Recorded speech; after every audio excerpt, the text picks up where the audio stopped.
किसी भी सेंटेंस में एक्शन दो तरह का हो सकता है। पहली स्थिति जिसमें सब्जेक्ट खुद कार्य करता है, जैसे रोहन पत्र लिखता है, पापा काम करते हैं, मम्मी खाना बनाती है। तो जब सब्जेक्ट खुद कार्य करता है तो उसकी इंग्लिश बनाना बहुत ही आसान होता है। जैसे रोहन पत्र लिखता है तो हम उसकी इंग्लिश बनाएंगे रोहन राइट्स अ लेटर। पापा काम करते हैं, फादर वर्क्स। मम्मी खाना बनाती है, मम्मी कुक्स फूड। तो ये हम टेंसेस या मॉडल्स की हेल्प लेकर बना सकते हैं जब सब्जेक्ट खुद कोई काम करता है। लेकिन दूसरी स्थिति में क्या होता है? दूसरी स्थिति में सब्जेक्ट किसी और से काम करवाता है, यानी कि यहाँ पर सब्जेक्ट खुद कार्य नहीं करता बल्कि किसी और से काम करवाता है। जैसे रोहन पत्र लिखवाता है, तो यहाँ पर रोहन पत्र नहीं लिख रहा है, रोहन पत्र लिखवाता है तो किसी अदर पर्सन से लिखवाता होगा, है ना। पापा काम करवाते हैं, तो यहाँ पापा काम नहीं कर रहे हैं, पापा किसी और से काम करवा रहे हैं। मम्मी खाना बनवाती है, तो यहाँ मम्मी खाना नहीं बना रही है, मम्मी किसी और से खाना बनवाती है। वैसे ही मैंने पंखा मरम्मत करवाया, तो यहाँ पर मैंने मरम्मत नहीं किया, मैंने किसी और से पंखा मरम्मत करवाया। रोहन हर साल घर पेंट करवाता है, तो रोहन पेंट नहीं करता, रोहन किसी और से पेंट करवाता है। मैं बाल कटवाऊंगा, तो मैं खुद बाल नहीं काटूंगी, मैं किसी और से कटवाऊंगी। तो जब आप खुद कार्य करते हो, यानी कि सब्जेक्ट जो हमारे सेंटेंसेस में सब्जेक्ट होता है खुद कार्य करता है, तो उसकी इंग्लिश आसानी से बना लेते हैं। लेकिन जब सब्जेक्ट किसी और से कार्य करवाता है तो वो उसकी इंग्लिश बनाने में दिमाग खराब हो जाता है, उसकी इंग्लिश हमें नहीं पता चलती है कि इनमें कौन से वर्ब लगेंगे, कब कहाँ पर कौन से सब्जेक्ट का यूज करना है, उसका स्ट्रक्चर क्या है, हमारे माइंड में फिट नहीं होता है, जिसकी वजह से हम ये सारे सेंटेंसेस नहीं बना पाते हैं। और बहुत सारे स्टूडेंट ऐसे होते हैं जो ये बहुत ही हार्ड टॉपिक समझकर इसे इग्नोर कर देते हैं। जनरली ये अंडररेटेड टॉपिक है, लेकिन ये बहुत ही ज़्यादा इम्पॉर्टेंट है इंग्लिश स्पीकिंग के लिए। जब तक आप इसे नहीं सीखोगे आप इंग्लिश नहीं बोल पाओगे। ये हमारा टॉपिक है कॉजेटिव वर्ब। कॉजेटिव वर्ब हमारे इंग्लिश स्पीकिंग के लिए बहुत ही ज़्यादा इम्पॉर्टेंट होते हैं, क्योंकि दुनिया में, इस पूरे दुनिया में ऐसा नहीं है कि सारे काम आप खुद करते हो, सारे काम आप खुद करते हो, ऐसा पॉसिबल नहीं है। आप किसी और से ये काम करवाते हो। बहुत सारे ऐसे काम होते हैं जो आप किसी और से करवाते हो, उसी की इंग्लिश बनाने में आपको कॉजेटिव वर्ब की हेल्प लगेगी। बिना कॉजेटिव वर्ब के आप नहीं बना पाओगे ऐसे सेंटेंसेस के।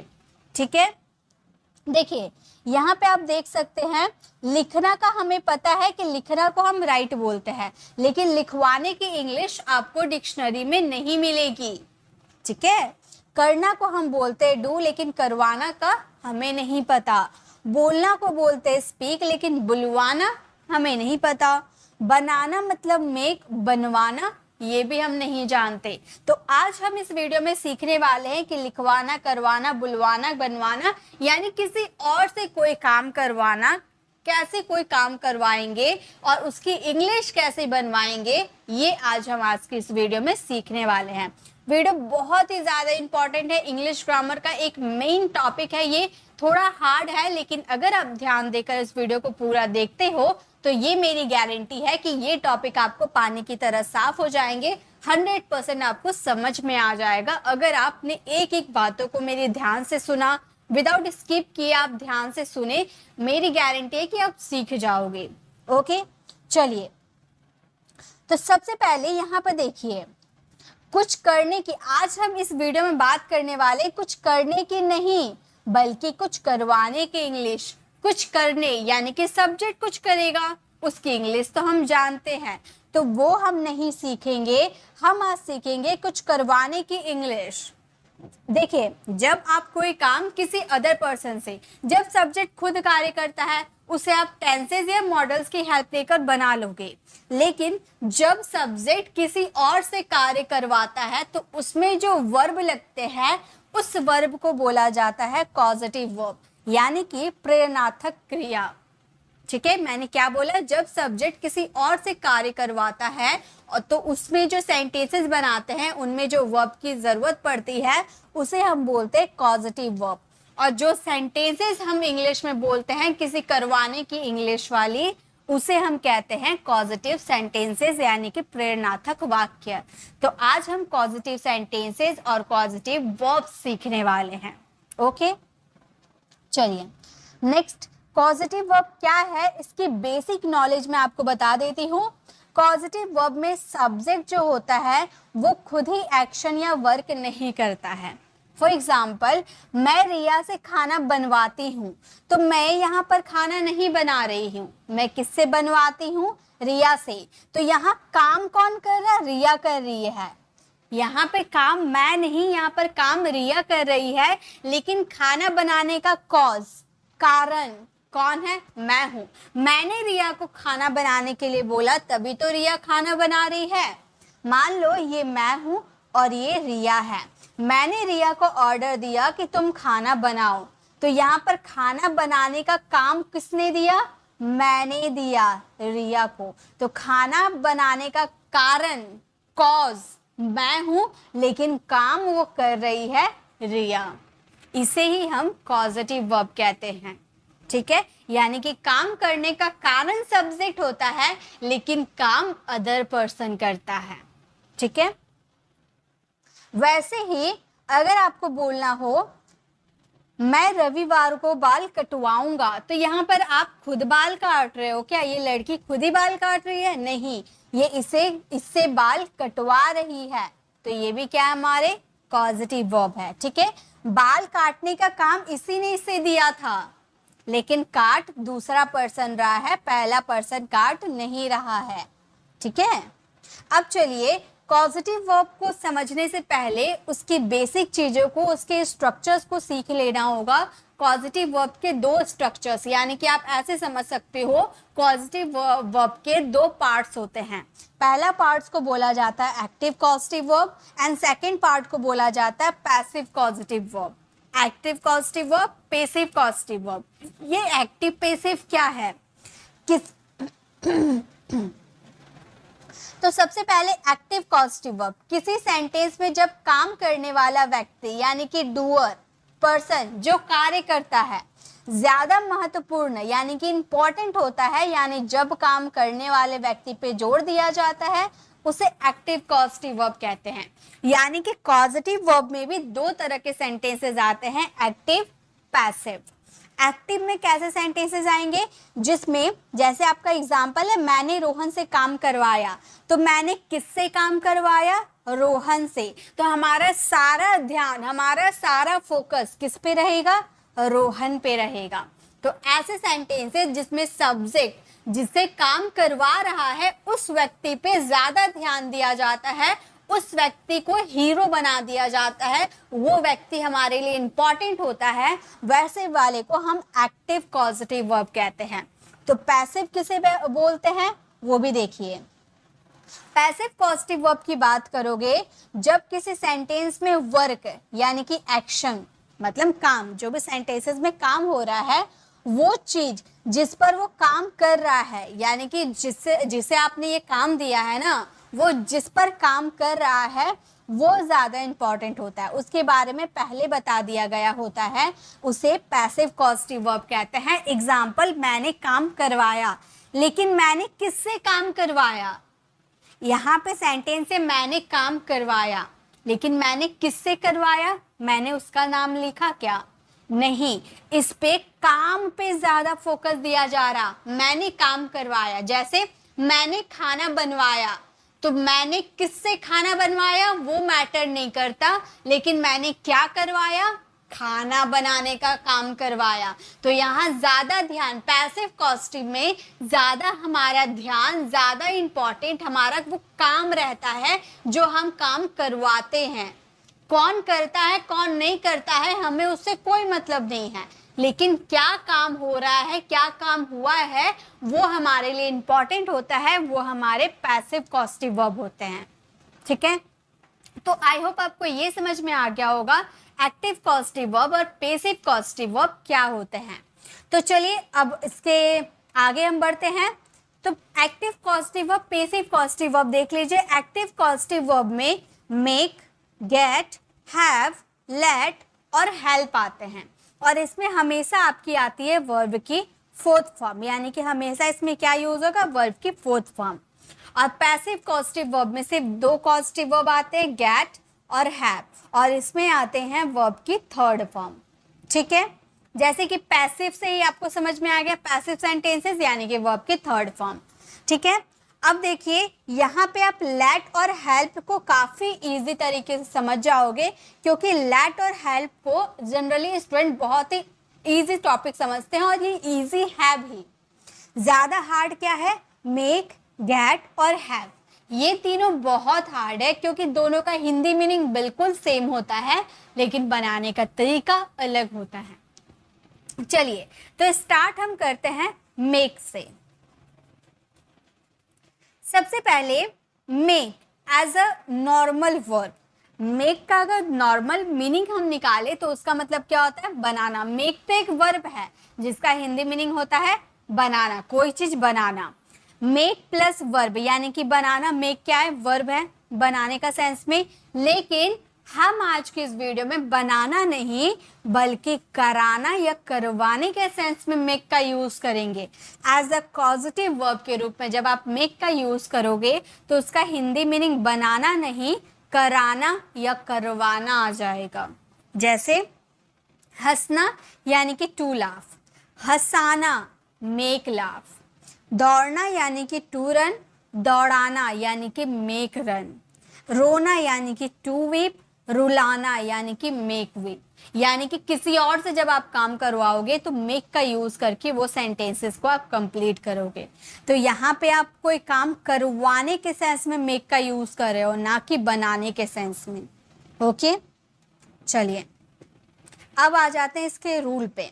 Make when the sense of to force someone to do something is hidden in a sentence, मतलब एक सेंटेंस आपको दिया गया है, वो सेंटेंसेस में आप किसी व्यक्ति से कैसे काम करवा रहे हो वो आपको दिखाना है।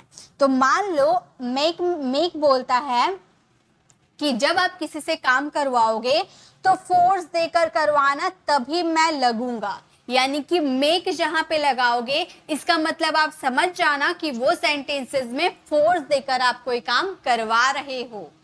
उसमें ऐसा दिया नहीं रहेगा, आपके सेंटेंस में ऐसा दिया नहीं रहेगा कि जोर जबरदस्ती आप काम करवा रहे हो, बल्कि आपका सेंस वो निकलेगा, आपका बोलने का मतलब वो निकलेगा, जिससे आपको समझ में आ जाएगा कि इस सेंटेंसेस में फोर्स दी गई है, तो आप उसमें लगाओगे make as a causative verb के रूप में। ओके, इसका स्ट्रक्चर देखिए, सबसे पहले आप सब्जेक्ट यूज करना, देन आप मेक यूज करना, और ये जो आपका मेक है ना ये आपका वर्ब है। मैंने क्या बोला, कॉजेटिव वर्ब, वर्ब यानी कि वर्ब, ये आपका आपके सब्जेक्ट और टेंस के अकॉर्डिंग चेंज हो जाएगा। मेक आपका वर्ब का फर्स्ट फॉर्म है, ये मेक आपका वर्ब का फर्स्ट फॉर्म, इसका सेकेंड फॉर्म आपका मेड, इसका थर्ड फॉर्म आपका मेड, फोर्थ फॉर्म आपका मेकिंग एंड फिफ्थ फॉर्म आपका हो जाएगा मेक्स। तो ये आपका वर्ब है, ये आपके टेंस और सब्जेक्ट के अकॉर्डिंग चेंज हो जाएगा। उसके बाद आप पर्सन, मतलब जिस व्यक्ति से आप वो काम करवाओगे ना उसका जिक्र कर देना आप। उसके बाद वर्ब की आएगी फर्स्ट फॉर्म। तो यहाँ पे हम क्या करते हैं, वर्ब का फर्स्ट फॉर्म रहता है तो जब हम पास्ट सिंपल की बात करते हैं तो वर्ब का सेकेंड फॉर्म लगा देते हैं, है ना। लेकिन इसमें ऐसा कुछ नहीं होगा, वर्ब के फर्स्ट फॉर्म के साथ कोई छेड़छाड़ नहीं किया जाएगा। अगर आप पास्ट सिंपल की बात करोगे तो मेक को मेड बदल देना, लेकिन वर्ब का फर्स्ट फॉर्म के साथ कोई छेड़छाड़ नहीं होगी, जैसे फर्स्ट फॉर्म है एज इट इज वैसे उतरेगा। उसके बाद अदर वर्ड्स आपको यूज करने हैं, और ये अदर वर्ड्स आपको ब्रैकेट में दिए गए हैं, यानी कि ये आ भी सकते हैं नहीं भी आ सकते हैं। ओके, जैसे हमारा सेंटेंस है, राम मुझसे पत्र लिखवाता है। राम आपका सब्जेक्ट है, सब्जेक्ट का यूज कर दिए, फिर मेक आपका यूज करना है। ये हमारा कौन सा सेंटेंस है, प्रेजेंट सिंपल का सेंटेंस है। आपको टेंस आना चाहिए तभी आप पॉजिटिव वर्ब सीख पाओगे। टेंस और मॉडल्स ये पहले आने चाहिए। तो ये प्रेजेंट सिंपल का सेंटेंस है, तो थर्ड पर्सन सिंगुलर के साथ हमेशा वर्ब की आती है फिफ्थ फॉर्म। तो मेक्स यूज होगा।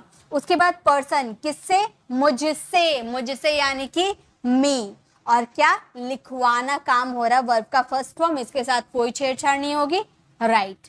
राम मुझसे लिखवाता है, राम मेक्स मी राइट। अगर रहता राम मुझसे पत्र लिखवाता है तो हम बोलते Ram makes me write a letter, तो अ लेटर आपका अदर वर्ड्स हो जाता। ओके, नेक्स्ट है सीता हमसे किताब पढ़वा रही है, और ये राम मुझसे पत्र लिखवाता है यानी कि जोर जबरदस्ती लिखवाता है, मैं लिखना नहीं चाहती हूँ लेकिन मुझ पे फोर्स देकर लिखवाता है। Force someone to do something, मतलब कोई काम करने के लिए फोर्स देना यानी कि मेक यूज होगा। सीता हमसे किताब पढ़वा रही है यानी कि फोर्स देकर पढ़वा रही है। Sita is making us read the book, present continuous का सेंटेंसेस। बिल्कुल यही स्ट्रक्चर को फॉलो करना है, बस आप अपने टेंसेस और मॉडल्स का ध्यान रख के करना।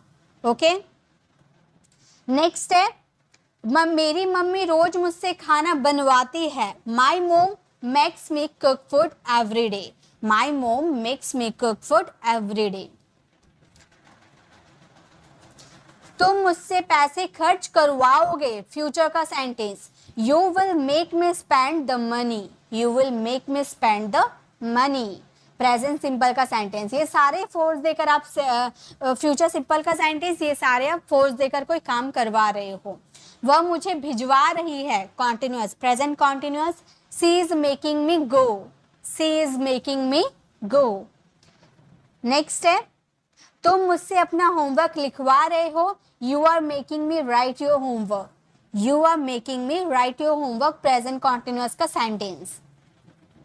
तो एक सेंटेंस आप लोगों के लिए होमवर्क के लिए है, उसने मुझे समझाया, ये सेंटेंसेस आप फ्रेम करना और इसका आंसर कमेंट में जरूर देना और बताना कि मेक आपको क्लियर हो गए या नहीं। ओके, तो मेक हमारे क्लियर हो गए। अब आते हैं हम गेट में। Get as a normal verb, पाना, गेट का मतलब क्या होता है, पाना, लेकिन हम यूज क्या करें एज अ पॉजिटिव वर्ब, किसी से कुछ करवाने के सेंस में हम गेट का यूज करेंगे। फोर्स देकर इसमें काम नहीं करवाएंगे, फोर्स किस में देते थे, मेक में देते थे। तो गेट में कैसे काम करवाएंगे, किसी को कन्वेंस, परसुएड करके, मना कर, राजी करवा कर कोई काम करवाना। यानी कि अगर हम किसी से कोई काम करवाएंगे मनाकर, उसको मनाएंगे, परसुएड करेंगे, मतलब कोई काम कराने के लिए राजी करेंगे, तो वहां पर हम यूज करेंगे गेट का, और अगर फोर्स करेंगे तो वहां यूज करेंगे मेक का। ओके, इसका स्ट्रक्चर देखिए गेट का यूज कब करेंगे, to convince, persuade someone to do something, मतलब किसी पर्सन को कन्वेंस करना और परसुएड करना कोई काम करने के लिए। ओके, इसका स्ट्रक्चर रहेगा सब्जेक्ट, फिर आप यूज करना गेट, और जैसे मेक में चेंज हुआ था वैसे इसमें भी होगा, first form get, second form got, third form got, fourth form getting and fifth form gets.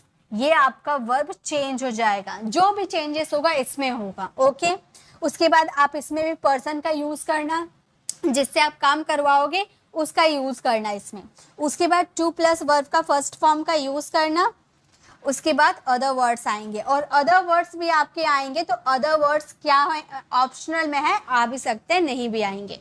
और यहाँ पर देखिए वर्ब के फर्स्ट फॉर्म से पहले आपको यहाँ पर टू का यूज करना होगा, जो यहाँ पर टू का यूज करना होगा, लेकिन मेक में हम यूज नहीं कर रहे थे। वर्ब के फर्स्ट फॉर्म के साथ कोई छेड़छाड़ नहीं करेंगे। जैसे वह अपनी माँ से कपड़े धुलवाता है, तो अपनी माँ को राजी करता होगा, कन्वेंस करता होगा, जिससे उसकी माँ धो देती है ना। मम्मी को जोर जबरदस्ती तो नहीं करेगी ना, जोर जबरदस्ती तो करके आप कपड़े नहीं धुलवाओगे, नहीं, आपने मनाया, मम्मी को राजी करवाया अपने कपड़े धुलवाने के लिए।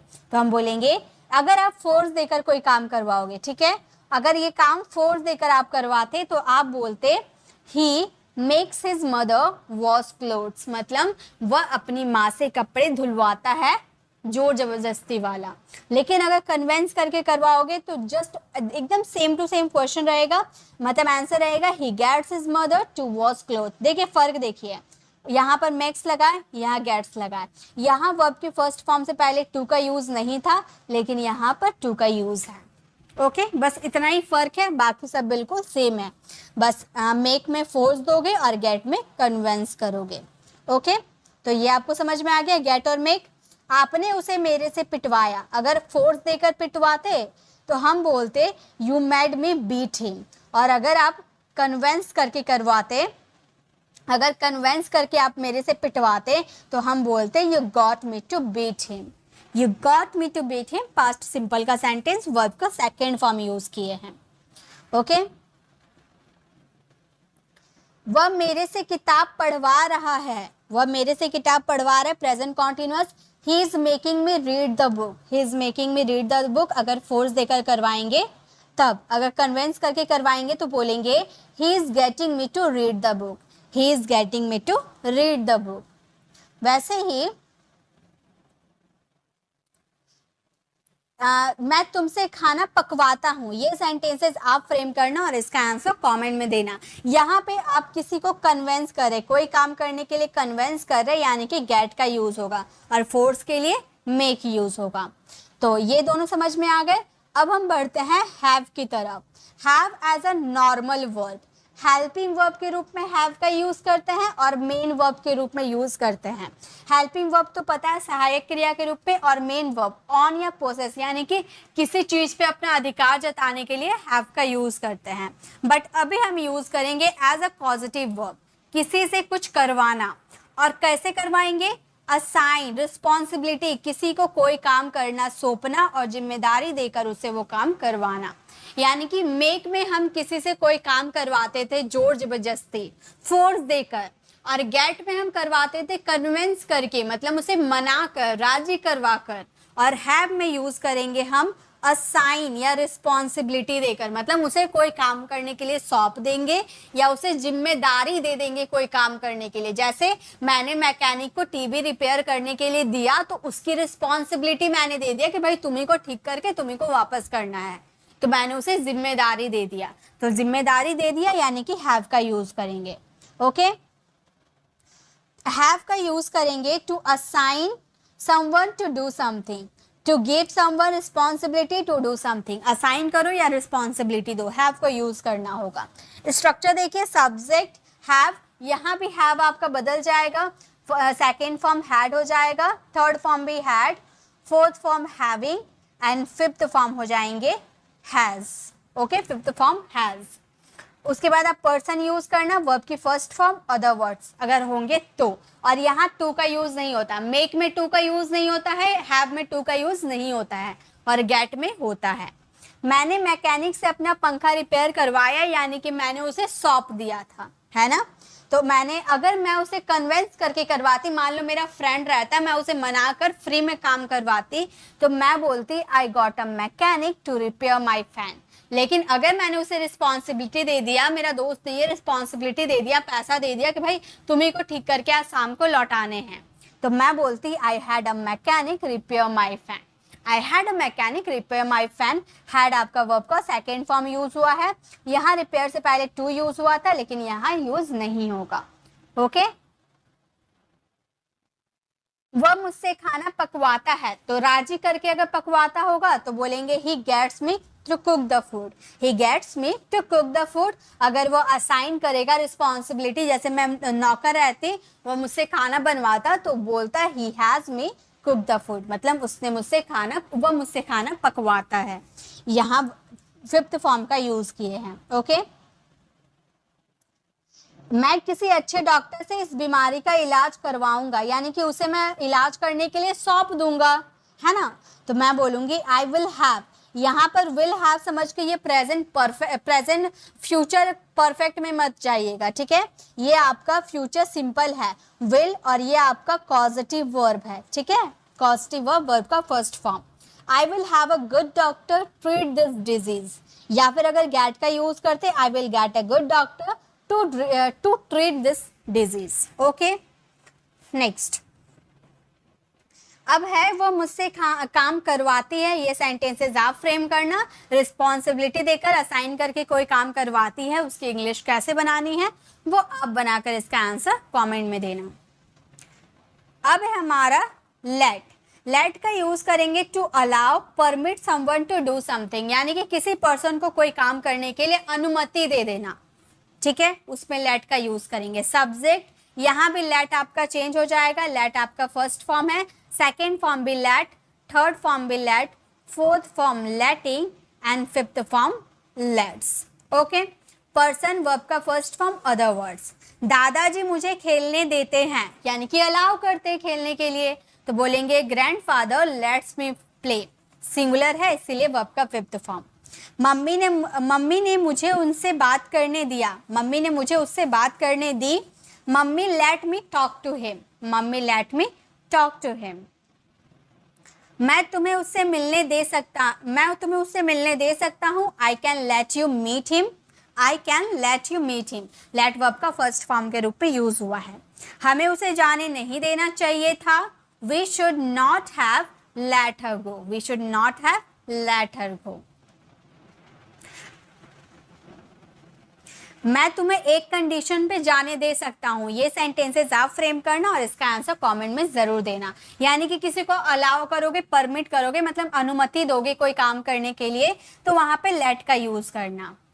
अब है हमारा हेल्प, हेल्प का यूज करेंगे टू असिस्ट, यानी कि help someone to do something, मतलब कोई काम करने के लिए हेल्प करना, किसी को कोई काम करने में मदद करना। Help is not a pure causative verb, it's a semi causative verb और वीक कॉजेटिव वर्ब, यानी कि जैसे आपने अभी तक देखा मेक, गेट, हैव और लेट, ये जो जितना भी हम लोगों ने चार देखा, इसमें हम सब्जेक्ट कोई कार्य नहीं करता था, किसी और से कोई काम करवाता था, है ना।